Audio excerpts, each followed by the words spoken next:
Bonjour à tous et bienvenue dans cette nouvelle vidéo pour les internes de psychiatrie de première année qui sera consacrée aujourd'hui à la neurobiologie des conduites suicidaires. C'est un cours en 3 parties et nous traiterons ici de principes généraux et des études génétiques et épigénétiques.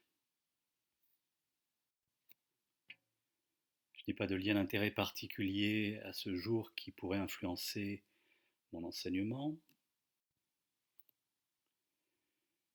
Tout processus cognitif, tout comportement, toute maladie, notamment maladie mentale, peut être étudié sous différents angles, sous différents niveaux de compréhension. Vous voyez représenté sur cette diapositive quelques exemples. Si on part du haut pour aller vers le bas, on peut étudier les conduites suicidaires sur un plan de macro-variables, notamment les variables sociales, sociétales, économiques, culturelles, dont on sait qu'elles peuvent avoir une influence sur les prévalences des conduites suicidaires. À un niveau plus petit, on peut étudier les dynamiques de groupe dans des petites communautés comme une prison, une école, etc. Nous avons essentiellement jusqu'à présent étudié les conduites suicidaires au niveau de facteurs individuels et familiaux, c'est-à-dire de facteurs psychologiques et cliniques. Nous verrons dans le troisième cours la possibilité de l'étudier sur un plan neurocognitif, couplé à de l'imagerie qui permet d'étudier la macrostructure et l'activité cérébrale. À un niveau plus petit, on peut aller vers l'étude cellulaire, l'étude des mécanismes cellulaires, processus cellulaires. On peut étudier les cellules elles-mêmes, les neurones, les astrocytes, les cellules gliales. On peut également étudier évidemment les neuromédiateurs, les systèmes biochimiques centraux et périphériques, et tout l'aspect pharmacologique, notamment les récepteurs. Nous verrons dans le deuxième cours euh, les monoamines, et notamment la sérotonine, le cortisol ou les processus inflammatoires. Et enfin, il y a un grand champ d'études qui porte sur l'expression génétique, c'est tous les omics, le protéomics, les métabolomics, etc. Et puis, évidemment, ça a été le premier type d'étude finalement moléculaire, c'est l'étude des variants génétiques qui s'est enrichi de l'étude des mécanismes épigénétiques.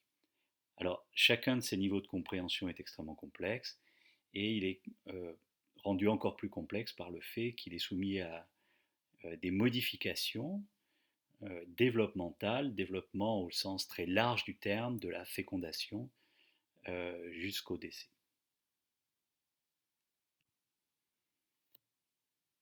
Avant d'aborder plus précisément ces études épigénétiques des conduites suicidaires, quelques considérations générales. D'abord, chaque niveau de compréhension est porteur d'une complexité propre. Alors pourquoi je vous dis ça?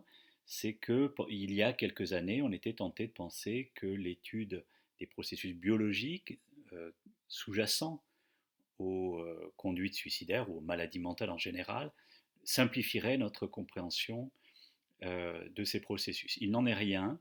Chaque niveau de compréhension est porteur d'une complexité propre qui peut être très très importante.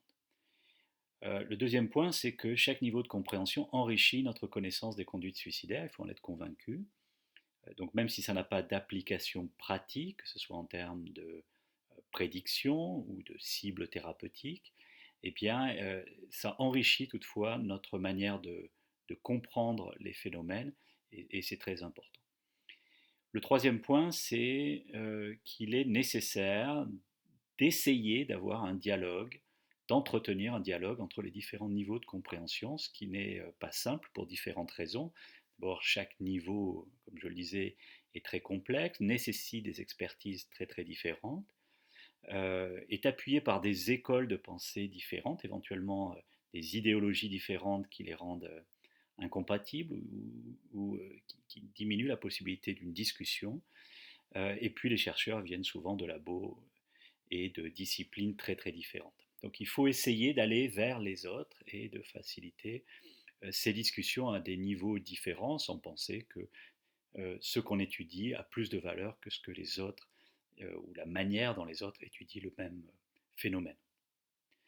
Je voudrais aussi revenir brièvement sur une question méthodologique.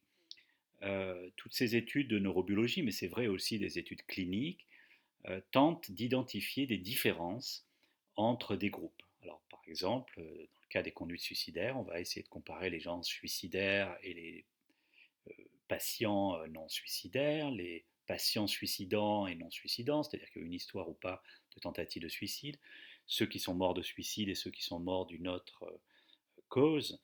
Euh, mais le problème, c'est que chaque groupe, finalement, est extrêmement hétérogène et il existe un chevauchement important, finalement, dans la plupart de ces mesures entre les différents groupes qui ne permet pas de bien les distinguer.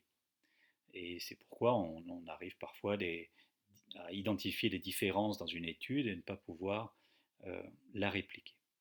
Alors ceci a amené à penser que plutôt que de chercher à identifier les différences entre les groupes, il valait mieux peut-être étudier ce qu'on appelle des endophénotypes. On reviendra sur cette notion à la fin du présent cours. Alors commençons par la génétique et notamment les variations génétiques. Je vous rappelle que nous avons vu déjà que l'épidémiologie génétique a confirmé l'existence d'une cause en partie génétique aux conduites suicidaires. Rappelez-vous, l'héritabilité, les études faites à partir de jumeaux et les études d'adoption ont mis en évidence qu'il existait des facteurs génétiques, probablement autour de 50%, comprenant 20% de facteurs liés euh, au suicide et 30% de facteurs génétiques liés aux comorbidités psychiatriques, le reste étant des facteurs environnementaux. Ces études ne nous disent pas pour autant quels sont ces facteurs génétiques, quels sont les gènes impliqués, quelles sont les variations génétiques qui pourraient contribuer. Alors un petit rappel de génétique, les humains sont similaires à quasiment 100% les uns des autres. Au début des années 2000, on a eu la surprise de constater qu'il n'y avait que autour de 20 000 gènes codants pour une protéine, ce qui est finalement très peu au regard de la complexité de l'être humain, et ce qui laissait suggérer qu'il n'y avait pas que les gènes et qu'il y avait probablement d'autres processus responsables de cette complexité. Les gènes sont portés par la double hélice de l'ADN, et il y a différents types de variations de cet ADN, et 90% sont des mutations d'un seul nucléotide, donc on appelle les single nucleotides polymorphisms, les SNPs. Alors, il y a environ 11 millions de SNPs et la majorité ne contribue pas, probablement pas, à des variations de phénotype, mais certains, oui. Alors ces variations structurelles, ça peut être des délétions, des insertions, des inversions, des duplications et des variations du nombre de copies. Alors depuis les années 2000, on a essayé d'identifier ces variants génétiques associés aux conduites suicidaires. Je vous présente les résultats d'une revue qui date un petit peu maintenant, de 2016, publiée par une équipe française, euh, et qui a identifié 104 études, donc 10 études d'association familiale, c'est-à-dire on regarde les variants chez plusieurs membres de la famille, et 11 études qui étaient des GWAS, c'est-à-dire ces grandes études où on va analyser simultanément un grand nombre de polymorphismes génétiques. Le reste sont des études candidats qui étaient très fréquentes au début des années 2000, c'est-à-dire on ciblait euh, un gène codant pour une protéine euh, particulière, et on avait fait l'hypothèse que ce gène et cette protéine et les variants génétiques qu'on étudiait étaient associés à la physiopathologie des conduites suicidaires. Alors ces études ont permis de suggérer qu'il existe une association, notamment avec ce 5-HTT-LPR dont on a déjà parlé, dont on va reparler à la diapositive suivante, c'est-à-dire cette variation sur la région promotrice du gène du transporteur de la sérotonine, et puis des variants associés au gène de la TPH1, c'est-à-dire l'enzyme limitante de la synthèse de la sérotonine. Mais ce sont des résultats qui n'ont pas toujours été répliqués. Cette étude suggérait également que les gènes ou des variants sur les gènes codant pour le facteur neurotrophique BDNF et son récepteur qui s'appelle NTRK2 seraient aussi des résultats prometteurs. Mais là aussi, problème de réplication.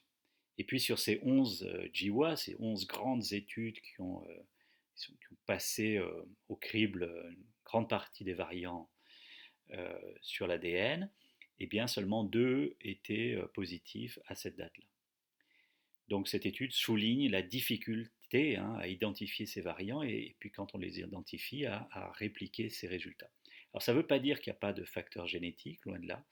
Ça veut dire finalement que ces facteurs génétiques, ces variants génétiques ont un tout petit effet, que probablement c'est une association de différents variants qui contribuent au risque, et que ça n'est qu'une partie de l'histoire, et une partie de l'histoire en fait assez éloignée du comportement qui est le conduite suicidaire, puisque les variants codent pour des protéines différentes protéines vont permettre le fonctionnement cellulaire et d'autres fonctions qui sous-tendent les comportements. Donc vous voyez qu'on est quand même très très éloigné du variant au comportement, on est très éloigné, et ce qui peut expliquer effectivement la difficile mise en évidence d'une association.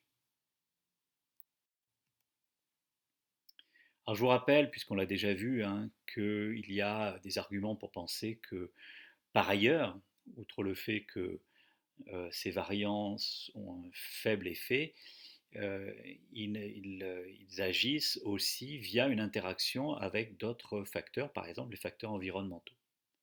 Alors je vous remontre à gauche le schéma de ce variant, le 5-HTT-LPR, il porte plusieurs noms. Donc je vous rappelle qu'il y a une région promotrice pour les gènes, c'est la région de régulation du gène. Et donc dans la région promotrice du gène qui code pour le transporteur de la sérotonine, le transporteur de la sérotonine, c'est cette molécule présynaptique qui recapture la sérotonine après son relargage dans la fente synaptique. Et bien la région promotrice du gène qui code pour cette protéine présente une variation, qui est une variation de longueur, avec une forme courte qui s'appelle S et la forme longue L. Et donc, comme on a 2 copies du gène, sauf s'il s'agit d'un gène euh, du gène X, pardon, du gène Y, euh, mais ce n'est pas le cas ici, donc on a 2 copies de ce gène, et chaque individu donc a un génotype ou LL, ou SL, ou SS. Et à droite, vous voyez un graphique que je vous ai déjà présenté, d'une étude publiée par Caspi dans Science en 2003, et qui étudiait l'interaction entre ce génotype et puis le nombre d'événements de vie stressants. Et ce qui était montré, c'était une interaction. C'est-à-dire que quand on avait le génotype à faible risque, qui était LL, eh bien, le nombre d'événements de vie stressants peut augmenter, il n'y a pas une augmentation du risque de dépression ou de risque suicidaire. Et puis, si on a le génotype à risque, SS, mais qu'on n'a pas de facteur de stress, eh bien, le risque est tout à fait égal à celui de personnes qui sont à moins grand risque génétique.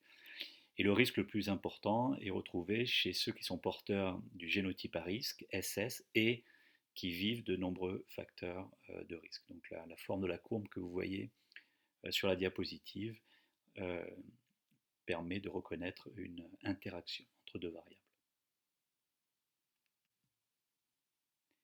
Et puis il y a quelques années, est arrivé un chamboulement dans la génétique, c'est la mise en évidence de mécanismes épigénétiques. Alors qu'est-ce que sont les mécanismes épigénétiques? Eh bien c'est toute modification chimique qui va influer sur la transcription de l'ADN sans altérer sa structure. Elle va finalement modifier l'expression des gènes. Les gènes sont toujours là, les variants génétiques ne changent pas, mais l'expression du gène va être modifiée par un certain nombre de mécanismes. Parmi les plus connus, vous avez la méthylation de l'ADN, donc l'ajout d'un groupe méthyle à certains endroits, la modification des histones. Les histones sont ces grosses protéines autour desquelles s'enroule l'ADN. Et puis, plus récemment, on a mis en évidence, par exemple, le rôle de petits ARN, des micro-ARN, qui ne sont pas codants, mais qui vont influer sur l'expression des gènes. Alors ce qui est tout à fait incroyable, c'est que ces modifications, qui sont des modifications acquises, des processus acquis, sont possiblement héritables. Et puis, il existe une empreinte parentale, c'est-à-dire que l'effet des mécanismes transmis par le père ou la mère n'ont pas le même effet en fait, ne sont pas symétriques.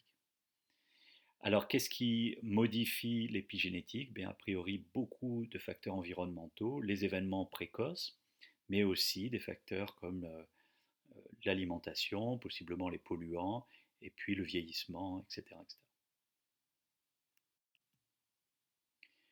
Alors je vous ai également déjà montré cette diapo, on va y revenir dessus rapidement, mais c'est la première grande étude mettant en évidence des facteurs épigénétiques dans le cadre des conduites suicidaires.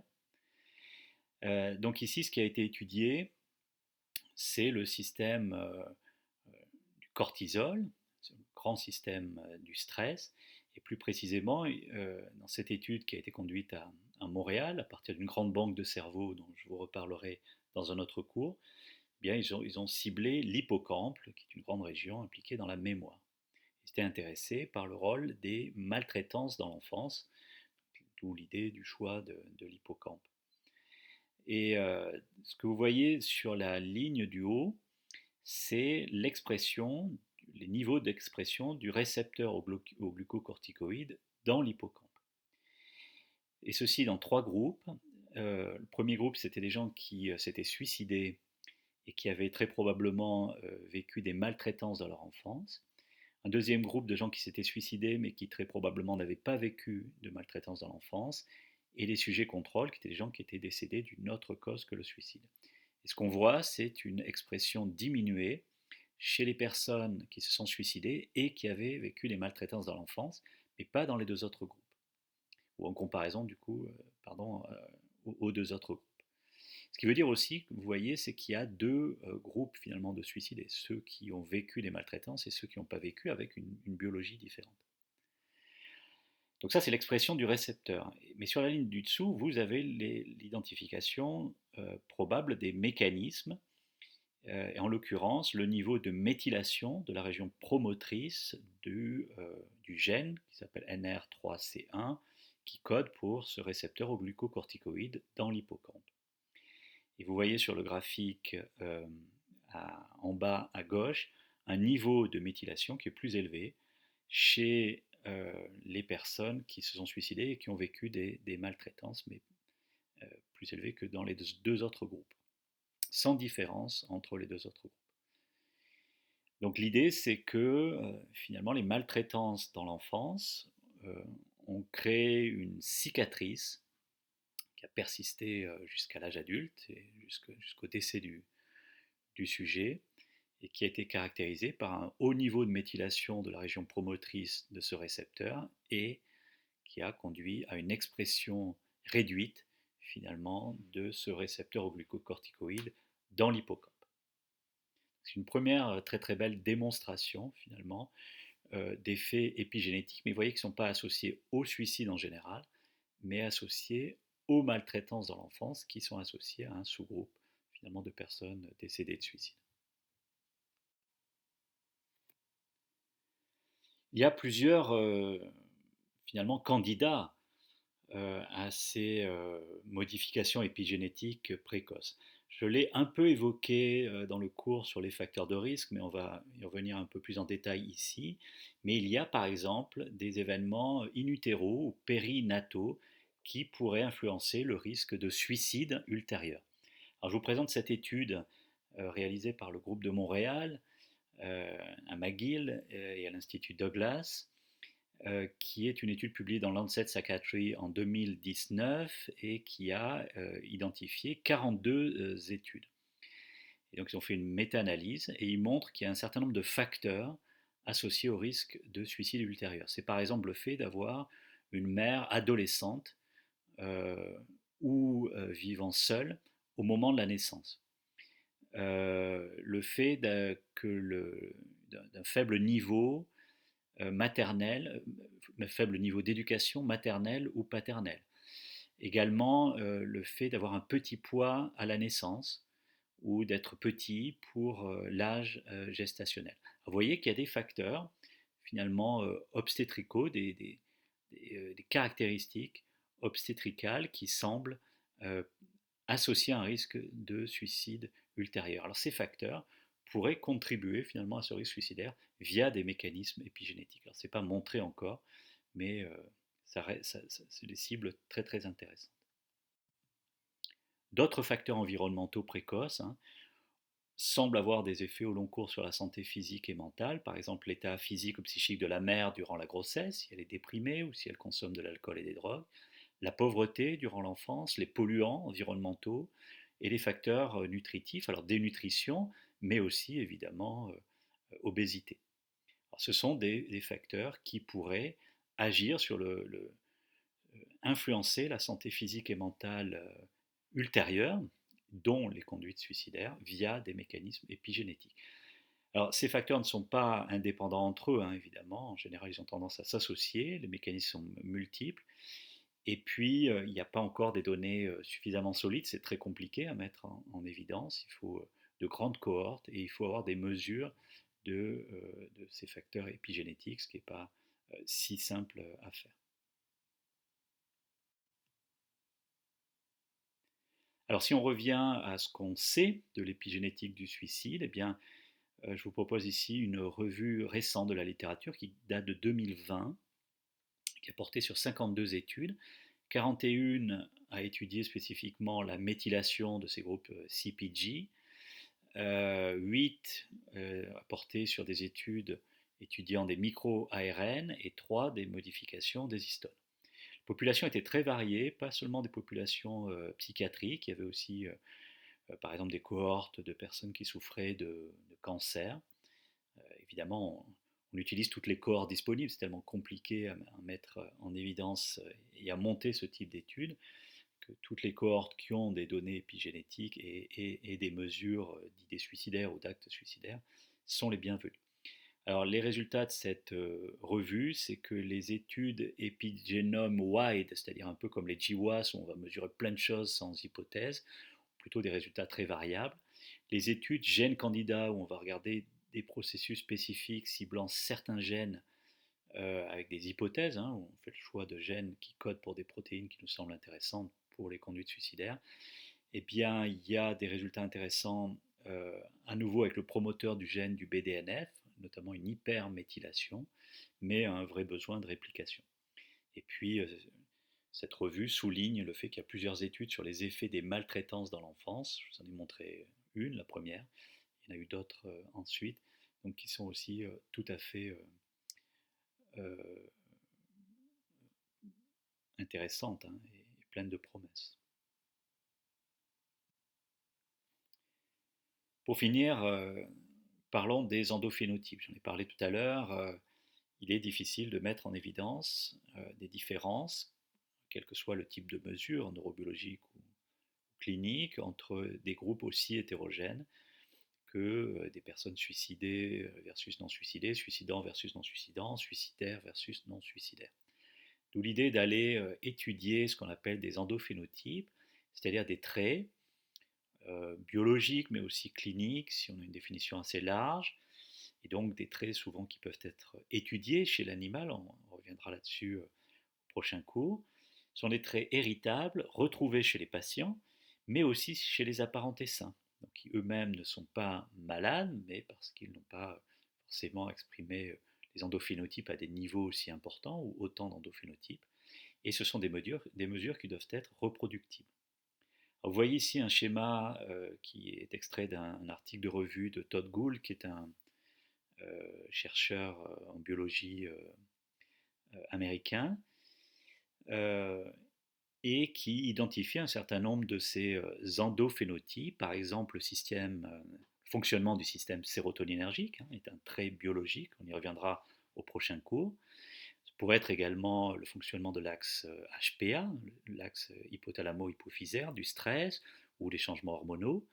On peut aussi imaginer comme endophénotype des fonctions cognitives et notamment les anomalies de prise de décision, on en parlera très largement au troisième cours, ou des traits cliniques, notamment l'impulsivité et l'agressivité dont on a déjà parlé en tant que facteur de vulnérabilité au risque suicidaire. Alors vous voyez, les variants génétiques ou les mesures épigénétiques pourraient être associées à ces endophénotypes qui eux-mêmes contribueraient, c'est le haut ce qui est représenté en haut de ce graphique, associés au phénotype suicidaire, que ce soit les tentatives de suicide ou les suicides aboutis. Alors voilà ce que je voulais vous dire très très brièvement et très superficiellement sur comme introduction à la neurobiologie des conduites suicidaires et sur les aspects plus génétiques et épigénétiques. Il y aurait bien d'autres choses à dire. Alors moi je ne suis pas spécialiste de ça, donc je vous ai présenté ici une sorte d'introduction qui j'espère vous donnera envie d'aller un petit peu plus loin et surtout de suivre l'actualité de cette recherche. Et je vous donne rendez-vous pour le deuxième cours sur les aspects pharmacologiques et biochimiques de la recherche en neurobiologie des conduites suicidaires. À bientôt.